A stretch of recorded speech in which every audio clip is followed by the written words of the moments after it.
What is going on, y'all? Fox Sports Talk back at it with another video, and we've got a very special guest here with me, Nicholas Moreano. Nick, I really appreciate you for joining the channel. How's it going, man? It's good, man. It's like before we went live, we said it's been a minute since we've last been on, so it's good to be back and talk some Bears football with you. Yeah, absolutely. And trust me, I got some questions here for you. I want your takes. Bears community has been itching for it. But before we start, I just want to plug your channel because I know you'd also have a YouTube channel as well, and where people can find you and kind of see your work. Yeah, so I've been building up the YouTube channel, the Nicholas Moreano Show. You can just look up Nicholas Moreano Show and it should pop up there on YouTube. And then I'm also doing some writing at Bear Goggles On. So if you're looking for my Bears content, you can find them on there. And of course, I'm always going to post stuff on my Twitter, X, whatever you want to call it, at Nicholas Moreano. So I appreciate that. Awesome. Yeah, and I'll have it linked in the description as well, guys. So you can go ahead and check that out there. All right, let's just start with the first question here, which is going to be about I want to take us back to free agency because I know it's pretty much a wrap at this point. But how would you grade the Bears free agency? I know we also had a couple of trades within that period with the Tooney trade and the Jackson trade, so you can throw that in there as well. But overall, like, how did you feel coming out of free agency, and if you could give a grade to the Bears for it? I mean, I think it's hard not to give Ryan Poles, Ian Cunningham, Ben Johnson A for how they approached it because they wanted to take that aggressive approach to revamp the trenches, the offensive line and defensive line. And they did that absolutely with having 3 new interior offensive linemen, Joe Tooney, Jonah Jackson, Drew Dahlman. Like you needed to make those changes given how last year ended. But then also on the defensive line, adding in a veteran like Grady Jarrett, like he's not going to be here for probably much longer than what maybe the 2 years, 3 years he's going to be here in Chicago. But you get a veteran in that defensive line room, and then Dio Dangbo, I think, is an ascending player. He still needs to prove that he's worth that 3-year, $48 million deal. But those were the biggest needs that the Bears had to address in free agency, and how they did it. The players that they came away with, I think really just opens up for what they can do in the draft. So I have to give it an A because, I mean, we knew what the biggest problems were Mhm. after the 2024 season concluded, and now they look like some strengths for this team. Absolutely. I totally agree. I think the flexibility that we get now in the draft from these moves, I think just that alone gives it an A, but I love the acquisitions. So let's jump to the draft then. Let's talk about, just straightforward. What do you think the Bears are going to do at 10? So I have a couple options here that I want to throw at you, and then you can go ahead and take it wherever you want. So either we keep the pick at 10, and at that point, I want to know who you're leaning towards. Again, depending on how the draft board has shaken out or will shake out. I don't know if you've done mock drafts.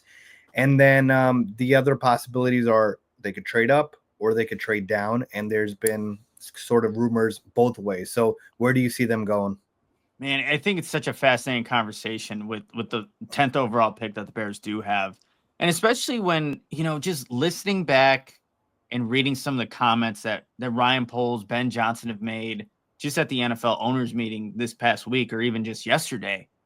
Like when I'm looking at the 10th pick, I don't rule out the possibility of drafting that successor to Braxton Jones at the left tackle position. I think that's still open for the Bears at this point. And obviously, you're going to see how the board plays out. I mean, I just had a mock draft come out yesterday, and I took Armand Membu Yeah. from Missouri. Obviously, he plays on the right side, but if you're projecting him to be someone that could transition over to the left side and you like his traits, and you take a guy like that. So I think that's definitely within the realm of possibility. I know we were just talking about the additions they made in free agency, but I still look at adding another pass rusher as something Mm-hmm. that you could still add to this football team. And yes, you have Dio Dangbo, you have Montez Sweat, you have Austin Booker going into year 2, but just having another guy that's capable of getting to the quarterback, I think is something that most good football teams have. It's not just 1 or 2 pass rushers, it's multiple. Just look at the Super Bowl and how the Eagles Yeah. are able to get things done against the Kansas City Chiefs. So I look at that as well. And then, so for me, I'm willing to now. In the beginning, I was not willing to have the Ashton Yeah. Genty conversation before free Well, agency started, but now we you got to have can. it.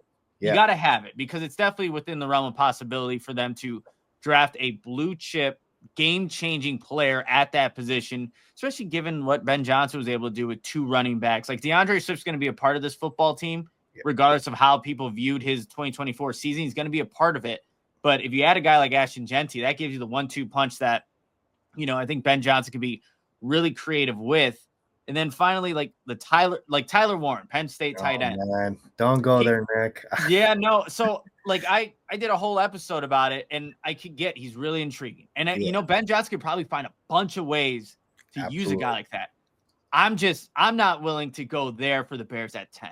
They still, to me, you could still keep upgrading the trenches. Yeah. And that is definitely a luxury pick. And so is running back for me. I still look at those two as luxury picks. So I'm not quite as in on Tyler Warren as maybe some people are, but I'm still looking.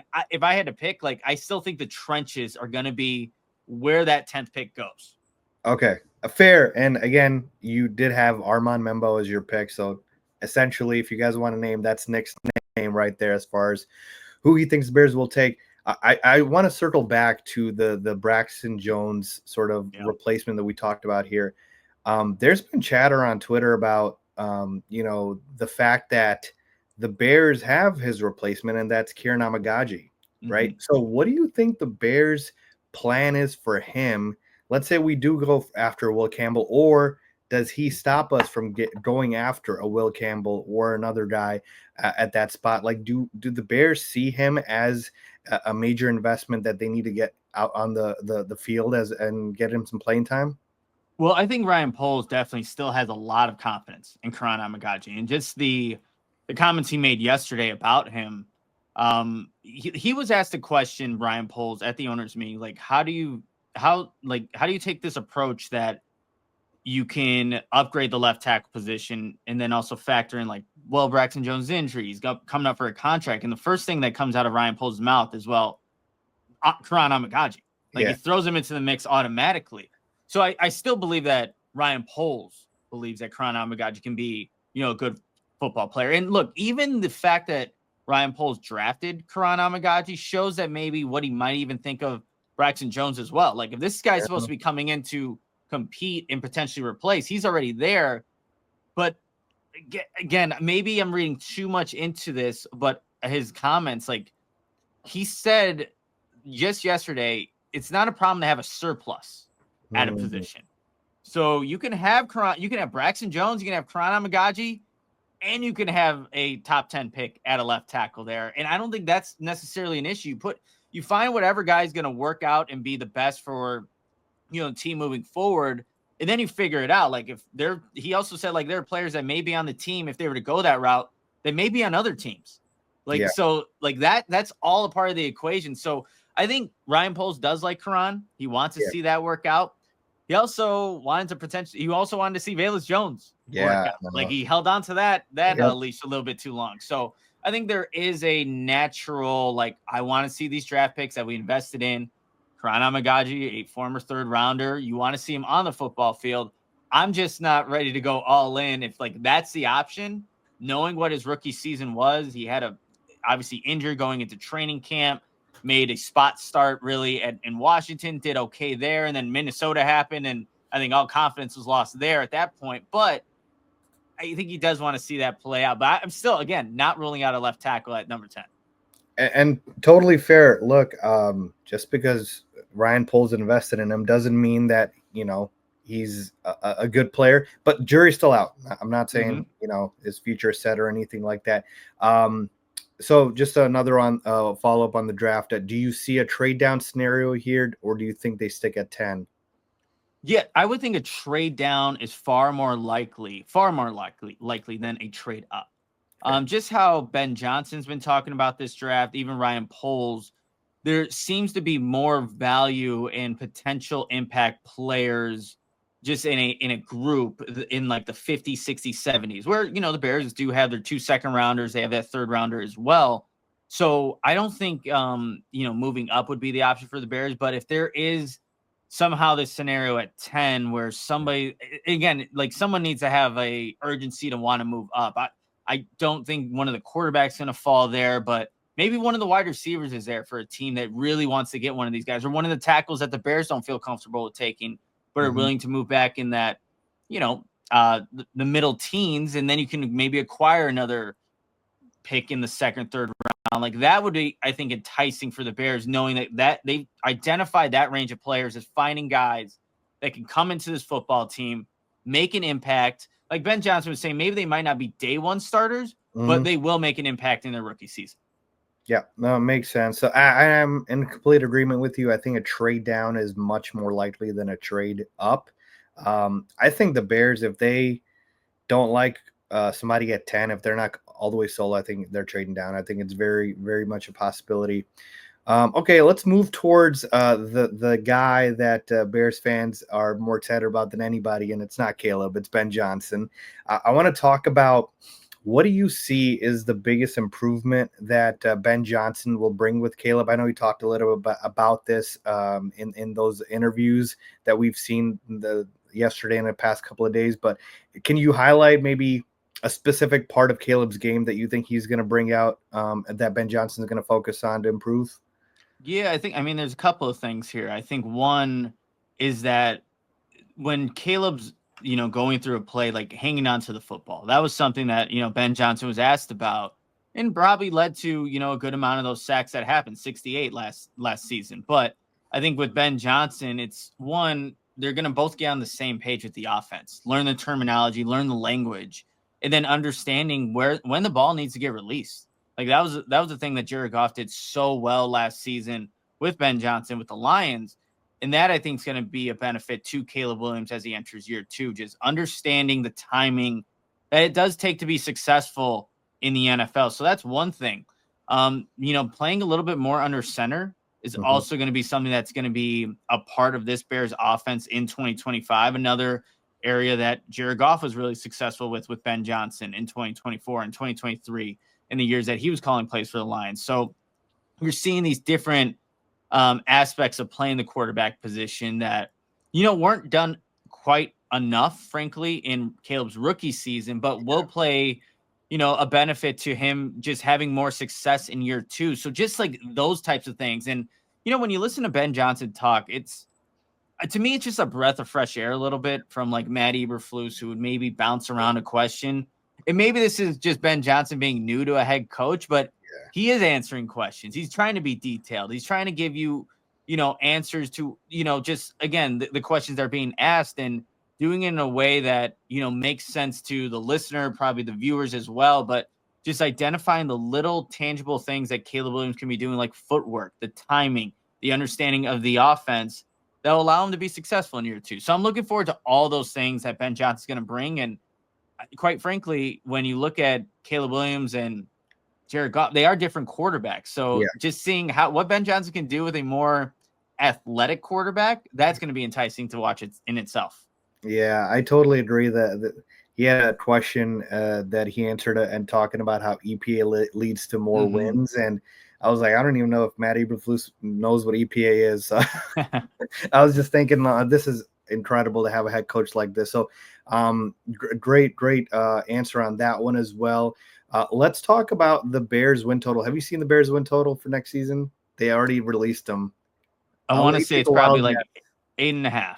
8.5, right on the dot. It was actually the same win total last season as well. So overall, big picture, how do you see the Bears going next season? Is 8.5 a fair number, too high, too low?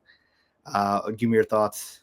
Yeah, I think it's a fair number. And I've been burned in the past with thinking the Bears are going to exceed this number. When obviously, 5 is not quite that when you look at the 2024 season. But I think it's all going to depend here how quickly Caleb can adapt to this offense and learn that terminology, that language, and be on the same page with his guys. Because if that happens, if it's starting to click even early on, like that can, translate when you're in October, November, hopefully push you for a playoff spot in December, that you should be able to get that 8.5, 9 wins. I would think is like, I think realistic for the Bears with Ben Johnson in year one. And if Caleb can just, and it's going to be more than Caleb, like I keep mentioning Caleb, but it is going to take like Rome Odunze taking that next step. DJ Moore returning back to his old self, the interior O-line playing to the max of its capability, whoever's playing left tackle and obviously right tackle there. Like it's going to take, obviously everybody to get to that 9-win total, but it does seem like a fair margin to put it at. It is a first-year head coach. You got to see how Caleb's going to adjust to the offense, and now everybody's going to adjust to the offense. But this time, I probably felt confident about this last year too, but I do feel better about them achieving that number than I did even in years past. Okay, I won't hold your feet to the fire, but I agree that, with Ben Johnson, I'm feeling much more confident that there's a chance they hit this number. So hopefully that's the case. But again, to me, it's not as much about wins as it about development. So if we see Caleb develop, that's all that really will matter to me. All right, just a couple more here just to close it out. Here's one thing that I feel like a lot of Bears fans have not thought about, but they have asked me here and there.